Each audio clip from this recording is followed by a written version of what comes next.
प्रभाग क्रमांक 13 मध्ये शिवसेना उद्धव बाळासाहेब ठाकरे पक्षाचे उमेदवार शहाजी खुसपे यांचा विजय. उपमुख्यमंत्री एकनाथ शिंदे यांचं शुभदीप निवासस्थान असलेल्या ठाण्यातील प्रभाग क्रमांक 13 मध्ये शिवसेना उद्धव बाळासाहेब ठाकरे पक्षाचे उमेदवार शहाजी संपत खुसपे यांनी या प्रभागातून 5 टर्म नगरसेवक राहिलेले शिवसेनेचे उमेदवार तथा माजी महापौर अशोक वैती यांचा धक्कादायकरित्या पराभव केलाय.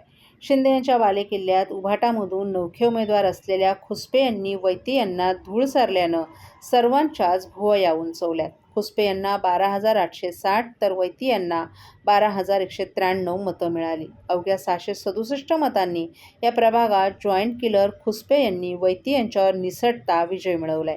अशोक वैती यांच्या पराभवावरून राष्ट्रवादी काँग्रेस शरद पवार पक्षाचे सरचिटणीस आणि आमदार जितेंद्र आव्हाड यांनी ठाण्यात खंत व्यक्त केली.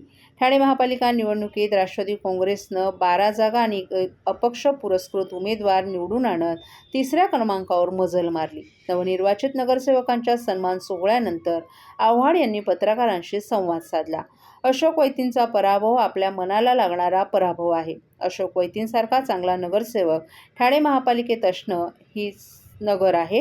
वेळप्रसंगी पक्षाच्या विरोधात जाऊन भूमिका घेऊन लोकांना मदत करणारा नगरसेवक म्हणून आपण अशोकला ओळखतो. आपण कित्येक वर्षांपासून अशोकला ओळखतो. अशोकचा पराभव हा मनाला लावणारा पराभव अशी भावना जितेंद्र आव्हाड यांनी व्यक्त केली आहे. दरम्यान खासदार नरेश म्हस्के यांनी देखील शहाजी खुसपे यांच्या विजयावर प्रतिक्रिया दिली आहे. खुसपे हे काही ठाकरे गटाचे कार्यकर्ते नव्हते. पदाधिकारी मिळत नव्हता, त्यामुळे खुसपे मशाल चिन्हावर उभे राहिले. त्या ठिकाणी उरलेल्या 3 जागा आमच्या आल्या आहेत. संजय राऊतांनी खुसपेंवर बोलण्यापेक्षा माजी खासदार राजन विचारे यांच्या पत्नीचा जो पराभव झाला, गेली वर्षानुवर्ष त्या शिवसेनेच्या जीवावर निवडून येत होत्या, त्यावर बोलावं. त्यांना एकही जागावर निवडून आणता आली नाही, त्यावर बोलावा असा टोलाही नरेश म्हस्के यांनी लगावलाय. दीर्घकाळ राजकारणात सक्रिय असलेले 2-3 टर्म निवडून आलेले आणि ओळखीची नावं असलेले तब्बल 32 माजी नगरसेवक या निवडणुकीत पराभूत झाले. यामध्ये माजी महापौरांसह अनेक दिग्गजांचाही समावेश आहे. विशेष म्हणजे 2 ते 4 टर्म नगरसेवक म्हणून निवडून आलेले मातब्बरही यंदा मतदारांच्या नाराजीमुळे घरी बसले.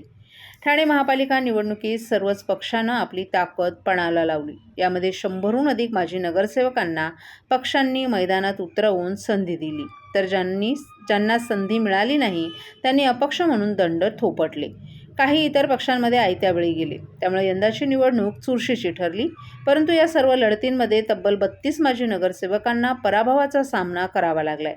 ओळख, संपर्क आणि अनुभव असूनही यावेळी मतदारांना आपल्याकडे ते वळवू शकले नाहीत. काही प्रभागांमध्ये तर एकाच जागेसाठी 3 ते 4 माजी नगरसेवक रिंगणात उतरले होते. परंतु तरीही मतदार राजानं नव्या चेहऱ्यांना संधी देत मातब्बरांना धक्का दिला असल्याचं दिसून आले. प्रभाग क्रमांक 2 मध्ये शिवसेनेच्या माजी नगरसेविका कविता पाटील यांचा भाजपचे विकास पाटील यांनी पराभव केला. प्रभाग क्रमांक 3 ही निवडणूक विशेष चर्चेची ठरली. येथे मधुकर पावशे, भूषण भोईर आणि जयनाथ पुर्णेकर या 3ही माजी नगरसेवकांना एकाच वेळी पराभव स्वीकारावा लागला. पावशे आणि भोईर यांना शिवसेना शिंदे गटानं उमेदवारी नाकारली होती.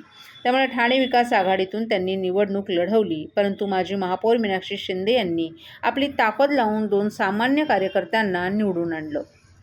खारेगावातील प्रभाग क्रमांक 9 मध्ये सलग 4 टर्म नगरसेवक राहिलेले उमेश पाटील यांचा पराभव या निवडणुकीतील मोठा धक्का मानला जातोय. राष्ट्रवादी काँग्रेस शरद पवार गटाचे नवोदित उमेदवार अभिजित पवार यांनी त्यांचा पराभव करत राजकीय वर्तुळात खळबळ उडवली. प्रभाग क्रमांक 11 मध्ये महेश्वरी तरे यांनाही अपयश आलं. 2017 मध्येही त्यांना पराभव स्वीकारावा लागला होता. यंदा शिवसेना ठाकरे गटाच्या त्या उमेदवार होत्या. सर्व नागरिकांना आवाहन करण्यात येत आहे की सध्या डासांमार्फत पसरणाऱ्या डेंग्यू या आजाराचा प्रसार रोखण्यासाठी प्रत्येकाने पुढील प्रमाणे कार्यवाही करावी. डेंग्यू आजार एडिस इजिप्ती हा डास चावल्याने होतो. या डासांची पैदास साचलेल्या किंवा साचवलेल्या स्वच्छ पाण्यामध्ये होते. 8 दिवसांपेक्षा जास्त दिवस पाणी उघडे व साचून राहिल्यास त्यात डास अंडी घालतात. अंड्यांच्या अळ्या तयार होऊन पुढे डास तयार होतात. यासाठी आपल्या घरातील पाणीसाठे उदाहरणार्थ बॅरल्स, पिंपे, टाक्या, हौद, रांजणे इत्यादी दर आठवड्याला रिकामे करून घासून पुसून कोरडे करून पुन्हा भरावे. एक दिवस कोरडा दिवस म्हणून पाळावा. पाणी साठ्यांना घट्ट झाकणे बसवावीत किंवा जुनी साडी, चादर, धोतर यांनी बांधून झाकून ठेवावीत, म्हणजे डास त्यात जाऊन अंडी घालणार नाहीत. घराच्या गच्चीवर, आजूबाजूला, अंगणात कोठेही पाणी साचू देऊ नये. भंगार सामान उघड्यावर टाकू नये. उदाहरणार्थ टायर्स, प्लास्टिक सामान, कुंड्या, टाकाऊ वस्तू इत्यादी. अशा सामानात पावसाचे पाणी साठून त्यात डेंग्यूच्या डासांची पैदास होते. घरातील कूलर्स, फ्रीजच्या पाठीमागील ट्रे हे देखील वेळोवेळी कोरडे करावेत. लक्षात ठेवा, नुसत्या फवारणीने डास घनता कमी होत नाही, तर त्यासाठी डास पैदास ठिकाणे नष्ट करणे ही आपल्या सर्वांची जबाबदारी आहे. कोणताही ताप अंगावर न काढता जवळच्या शासकीय रुग्णालयात मोफत औषधोपचार घ्या. अशा प्रकारे नागरिकांनी सहकार्य केल्यास डेंग्यूचा प्रसार रोखणे सहज शक्य आहे.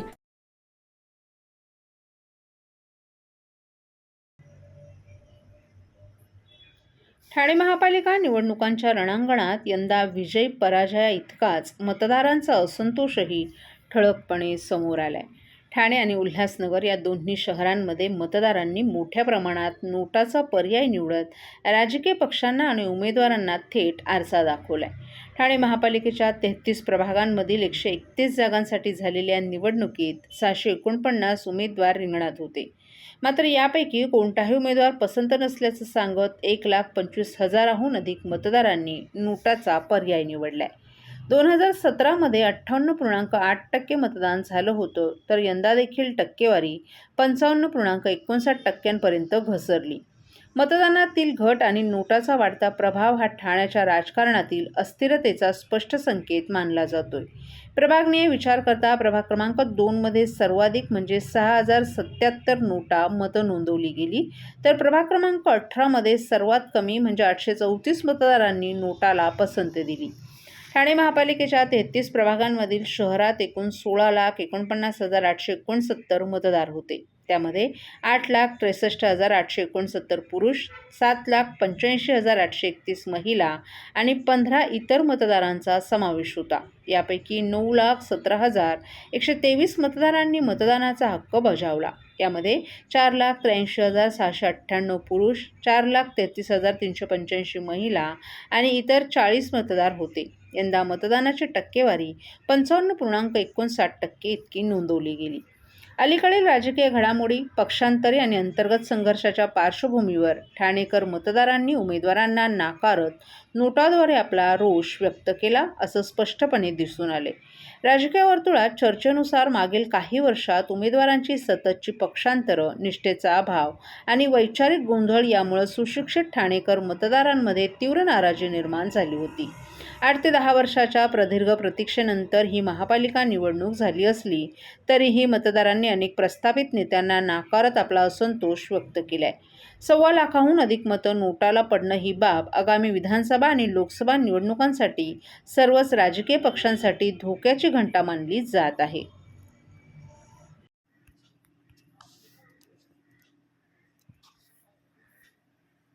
ठाण्यात सिगल पक्षांचं आगमन.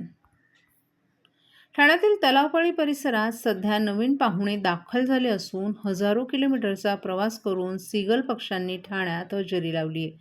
तलावपाळी परिसर सध्या या पक्षांच्या किलबिलाटानं गजबजून गेला असून नागरिकांचंही लक्ष वेधून घेत आहेत.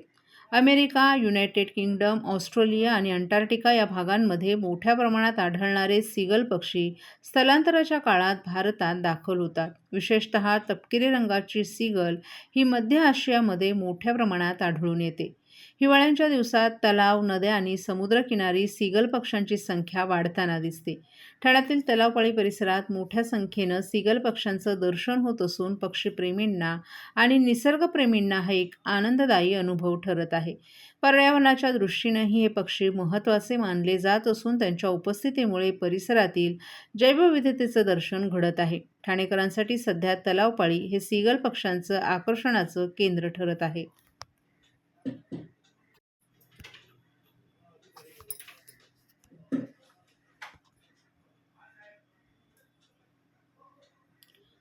27 कोटी रुपयांच्या ड्रग्जसह 5 जणांना मुंब्रा पोलिसांनी केली अटक.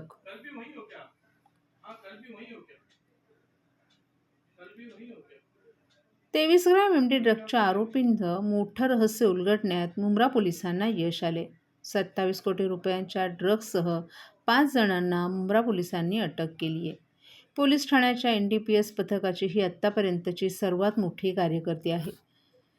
एमडी ड्रग्ज विक्रेत्यांचं आंतरराज्य रॅकेट उघडकीस आलं असून या आरोपींच्या ताब्यातून 27,21,70,750 रुपये किमतीचे 13 किलोग्रॅम 629 ग्रॅम मेफेड्रीन ड्रग्ज जप्त करण्यात आला आहे.